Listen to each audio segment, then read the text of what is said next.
গরম গরম 1 কাপ ধোঁয়া ওঠা চায়ের সাথে আমার সকালটা শুরু হয়ে গেছে। আর দেখো সবার জন্য চা নিয়ে নিয়েছি আর বিস্কুটও নিয়ে নিয়েছি। তো আমি মুনমুন, ব্লগার মুনমুন চ্যানেলে তোমাদের প্রত্যেককেই জানাচ্ছি অনেক অনেক স্বাগত। যে যেখান থেকে ভিডিওটা দেখছো নিশ্চয়ই তোমরা ভালো আছো। আগামী দিনেও ভালো থেকো, সুস্থ থেকো। আর ভিডিও শুরু করার আগেই বড়দের জানাচ্ছি প্রণাম, ছোটদের জন্য রইল অনেক ভালোবাসা। দেখো আমার তো সকালটা শুরু হয়েই গেছে, আর শীতকালের সকাল মানে 1 কাপ চা না হলেই চলে না। সেই জন্য 1 কাপ চা নিয়ে সকালটা শুরু করেছি। আর সকালে শুরু চা দিয়ে যেমন হয়েছে সেরকম ব্লগেরও শুরু হয়েছে চা দিয়ে। আর সকাল থেকেই আমি ব্লগটা শুরু করে দিয়েছি। তো বন্ধুরা আমার সাথে থাকো আর পুরো ভিডিওটা দেখো, নিশ্চয়ই তোমাদের ভালো লাগবে। যদি ভালো লাগে তাহলে অবশ্যই আমার পাশে থেকে চ্যানেলে একটা লাইক আর কমেন্ট করে দিও। আর যদি ভালো না লাগে তাও কিন্তু কমেন্ট করে জানাবে যে ভালো লাগলো না, বা কোথাও ভুল হয়েছে কিনা সেটাও কমেন্ট করে জানাবে। তো চলো আর বেশি বকবক না করে ভিডিওটা শুরু করি। আমার তো চা খাওয়া হয়েই গেল আর সবাইকে চা দিয়ে দিয়েছি। এখন এই যে উঠোনটা একটু ঝাড় দিয়ে দিচ্ছি।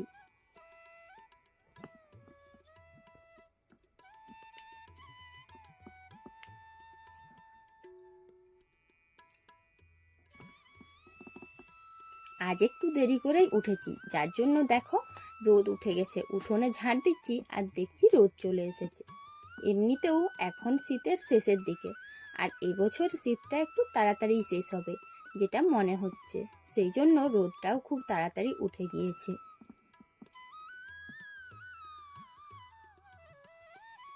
আমি উঠোনটা পুরোপুরি ঝাড় দিয়ে দিয়েছি। এই দেখো বন্ধুরা কতটা রোদ এসেছে। আর এই রোদের তাপে সকালবেলায় এই যে কুমড়ো গাছটা আছে এটাকে জল দিয়ে দিচ্ছি। এমনিতেও ঝাড় দেওয়ার সময় প্রতিদিনই দেওয়া হয়, আর আজকেও দিয়ে দিচ্ছি। তবে দেখো যে জলটা দিচ্ছি ওটা কিন্তু আমি কলের থেকে নিইনি। এই জলটাতে কাল কিছু একটা করা হয়েছিল, জলটা একটু ময়লা ছিল, আর ময়লা জলটা কেন নষ্ট করব, তাই গাছের গোড়ায় দিয়ে দিলাম।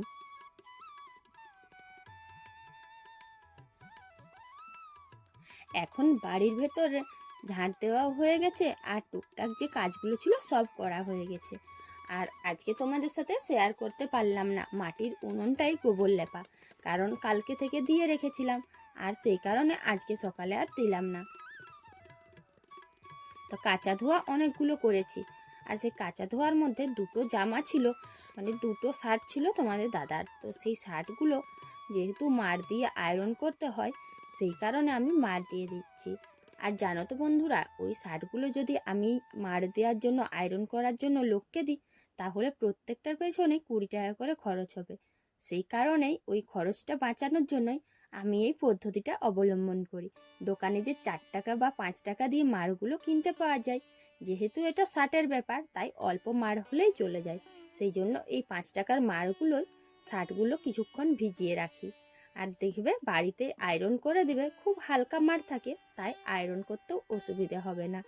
আর সেই জন্যই আমি টাকাটা একটু বাঁচানোর জন্য, যেখানে 40 টাকা খরচা হবে সেখানে যদি 5 টাকা বা 4 টাকার মার দিয়ে আমি জামাটা ঠিকঠাক করে নিতে পারি, তাহলে কেন খরচা করব।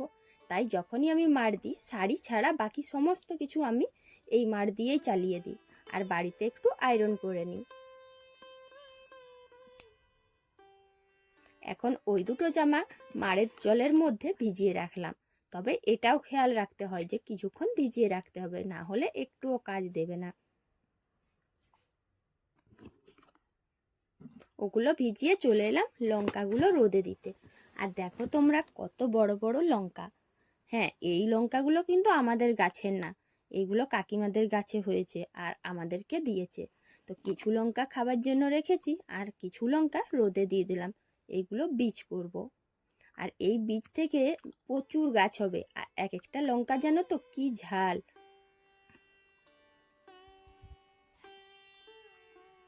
এখন জামাগুলো নিয়ে চলে এসেছি রোদে। আর জামাগুলো খুব বেশি কিন্তু চিবড়ানোও যাবে না।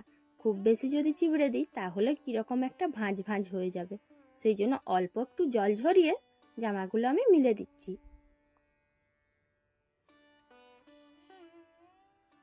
যে কোনো মার দেওয়া জিনিসেই বেশি করে না মুড়ে মুছড়ে চিবড়ে অল্প একটু জলটা ঝরিয়ে ঝেড়ে দিতে হবে। আর তাহলেই দেখবে যে ভাঁজও হচ্ছে না, অথচ জামা কাপড়গুলোই মার রয়েছে।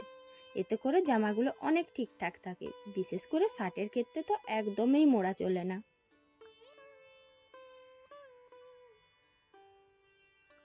সকালে যে জামা কাপড়গুলো কেচে রোদে দিয়েছিলাম সেইগুলো এখন একবার উল্টিয়ে দিচ্ছি। আর একদিকটাই শুধু রোদ পেলে হবে, সেই কারণে আর উল্টো সাইডটাও উল্টিয়ে দিলাম। জামা কাপড়ের চপ্পর তো শেষ হলো, এখন এলাম বাগানে। আর বাগানে ঢুকেই দেখছি কি অবস্থা। বাগানের ফুলগুলো এত সুন্দর ছিল, মানে দেখে মন ভরে যেত, কিন্তু এসেই আমার মনটা খারাপ হয়ে গেল। আর কেন মনটা খারাপ হলো তোমরা ভিডিওটা দেখো, তাহলেই জানতে পারবে।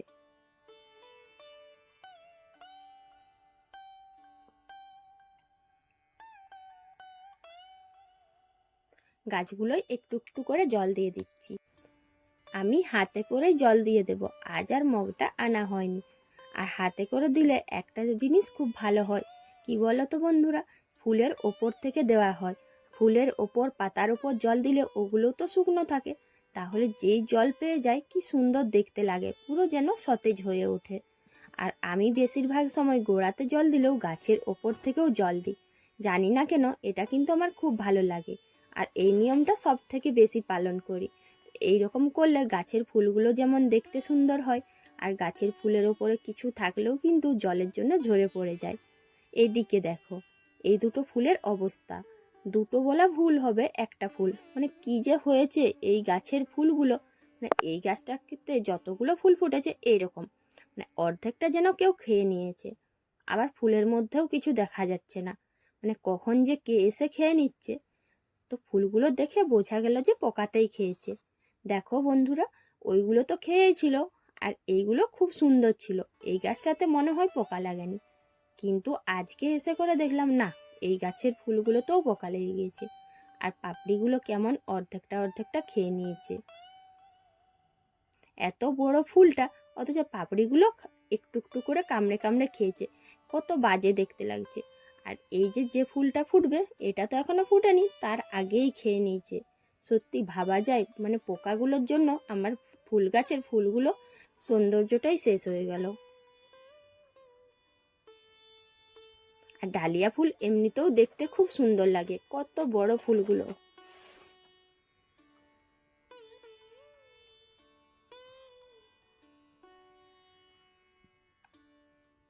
এটা দেখে কি কিছু বুঝতে পারছো? এটাতে কিন্তু ফুল ফুটেছে। এই জবাগুলো কিন্তু দুটো জবা ছিল না, একটা ছিল, আর সেই জবাটা নষ্ট হয়ে গেছে, এই দুটো জবা ফুটেছে। যাই হোক, ফুলগুলো তো দেখে নিলাম, মনটা একটু খারাপ লাগলো যে পোকা লেগে ফুলগুলো নষ্ট হয়ে যাচ্ছে। আর সেই জন্যই সব গাছে গোড়াতে তো প্রথমে জল দিয়েছি, এখন গাছের ওপর থেকেও জল দিচ্ছি, যাতে ফুলগুলোও ভালো থাকে আর পাতাগুলোও সতেজ হয়। আর এমনটা করলে ফুলগুলো যেমন দেখতেও ভালো থাকবে, আর ফুলের মধ্যে কিছু থাকলেও সেগুলো হয়তো চলে যেতে পারে বা নষ্টও হয়ে যেতে পারে।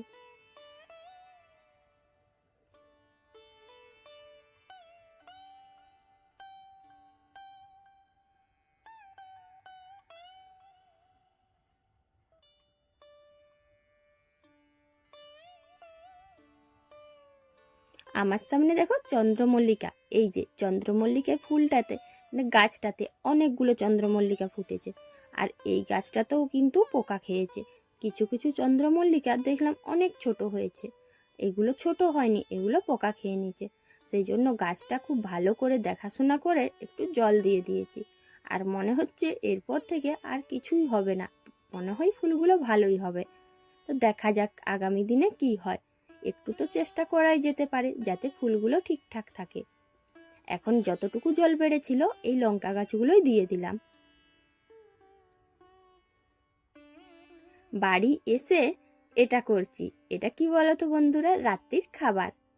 হ্যাঁ, তোমরা হয়তো ভাবছো আজকে রাত্রির খাবার কেন করছি। এই যে রাত্রিতে মটরের তরকারি করব, সেই জন্য মটরটা ভিজিয়ে দিলাম। আর মটরটা আগে ভিজালে একটু সুবিধে হয়। আজ দুপুরের খাবার এই যে খিচুড়ি, ডিম ভাজা, বেগুন ভাজা। এই খিচুড়িটা কিন্তু আজ আমি রান্না করিনি, রান্না করলে তো তোমাদের সাথে শেয়ার করতাম। এটা আমি কাল রাত্রিতে করেছিলাম। আর জানো তো বন্ধুরা, এখন এত সবজি, যার জন্য রান্না করতে গিয়ে অনেকটাই রান্না করেছিলাম। আর এতটা ছিল প্রায় 4 জনের বেশি। তো দেখলাম আজ যদি আমি ভাত রান্না করি তাহলে এই বাসি খিচুড়িটা আর কেউ খেতে চাইবে না। যেহেতু শীতকাল, খিচুড়িটা খুব ভালোই রয়েছে আর রাত্রির রান্না করা, তাই আজকে সবাই মিলে এই খিচুড়িটা খেয়ে নিব। কারণ ভাত রান্না করলে এটা যদি নষ্ট হয়, আর এটা নষ্ট করা যাবে না। সেই জন্য আমাদের মতন পরিবারে, মানে দিন আনা দিন খাওয়া সংসারে, এগুলো একটু অল্প বুদ্ধি খাটিয়ে চলতে হয়। যদি এরকম না করি তাহলে ধরো খিচুড়ির মতন সারা দিনে, মানে দিনের পর দিনেই অনেক কিছু নষ্ট হবে। আর এগুলো না আমাদের সব ফ্যামিলিতে অনেকটাই দুঃসাধ্য। তার জন্য আজকে সবাই মিলে দুপুরবেলায় খিচুড়ি খেয়ে নেব। আর এই যে ডিম ভাজা বেগুন ভাজা দেখছো, এগুলো একটু ভেজেছিলাম, আর এটা তোমাদের সাথে শেয়ার করা হয়নি। তো দেখো, একটু লঙ্কা ছিল আর ছেলে লঙ্কাটা চিবিয়ে নিয়েছে, সেই জন্য বেশ ঝাল লেগেছে, জন্য ঝাল ঝাল করছে। দুপুরে খিচুড়ি খাওয়াও হয়ে গিয়েছে। এরপর বিকেলবেলায় যখন উঠোনটা ঝাড় দিচ্ছি, তখন দেখলাম একটা হনুমান ঝাঁপাচ্ছিল আর বেশ জোরে শব্দ হলো। তো দূর থেকে দেখলাম যে একটা পেঁপে গাছকে পুরো ভেঙে দিয়েছে। তো প্রথমে আসতে চাইছিলাম না, তারপর একটা জিনিস দেখে এলাম। কি বলো তো বন্ধুরা, এই যে পেঁপে গাছের ডাল তো ভেঙেছে, আর দেখলাম যে পেঁপেগুলো ছড়িয়ে ছিটিয়ে রয়েছে। প্রথমে ইচ্ছে ছিল না, কারণ পেঁপেগুলো অনেক ছোট ছোট ছিল, তাই ভেবেছিলাম যে না, হনুমান খাচ্ছে যখন খাক। কিন্তু হনুমান তো খেলো না। হনুমান যেহেতু খেলো না পেঁপেগুলো, তাই সেই সুযোগে আমি চলে এলাম আমার একটু বুদ্ধি খাটাতে। এই যে পেঁপেগুলো ছোট আছে, এগুলোই আমি নিয়ে যাব বাড়িতে। আর এই পেঁপেগুলোই আমি সমস্ত সবজির সঙ্গে, যেগুলোতে পেঁপে দেওয়া যাবে সেই সবজির সঙ্গে আলুর বদলে পেঁপে দেব। আর তাহলে আলুর খরচাটাও অনেকটাই বেঁচে যাবে। হ্যাঁ, হয়তো ছোট পেঁপেগুলো একটু ছাড়াতে পরিশ্রম হবে বা সময় লাগবে, কিন্তু একটু সময় নিয়ে ধৈর্য নিয়ে পেঁপেগুলো যদি কাটি, তাহলে আলুর পরিবর্তে তরকারিতে দিলে কি ভালো হয়, কি তাই না বন্ধুরা? নিশ্চয়ই ভালো হয়। আর এরকম ছোটোখাটো বুদ্ধিগুলো আমাদের মতন দিন আনা দিন খাওয়া সংসার গৃহবধূদের মাথায় রাখতে হয়, আর এভাবেই আমাদেরকে সংসার চালাতে হয়। তো দেখো বন্ধুরা, আমার তো পেঁপেগুলো কুড়ানো হয়ে গেল, এখন আমি বাড়ি চলে যাব। তো বন্ধুরা, আমার ব্লগ তোমাদের কেমন লাগে? যদি ভালো লেগে থাকে অবশ্যই আমার পাশে থেকো আর একটু সাপোর্ট করো। আর দেখো, দেখে দেখে চারিপাশে সব পেঁপে কুড়ানো হয়ে গেছে, আর পেঁপে গাছটার তো কিছু নেই, তাই ডালটা আমি অন্যদিকে ফেলে দেব। ডাল বলা চলবে না, এটা গাছই বলা চলবে। অর্ধেকটা গাছ দাঁড়িয়ে আছে আর অর্ধেকটাই যে ভেঙে পড়ে গিয়েছে, তাই এটাকে এখন ফেলে দেব। তা এখন চারিপাশটা দেখে আমি বাড়ি চলে যাচ্ছি। আর আমার ব্লগ তোমাদের কেমন লাগলো অবশ্যই কিন্তু কমেন্ট করে জানাবে। আর আজকের ব্লগটা আমি এখানেই শেষ করছি। কাল আবার একটা নতুন ব্লগ নিয়ে তোমাদের সঙ্গে দেখা করব। তো সবাই ভালো থাকবে, সুস্থ থাকবে। টাটা।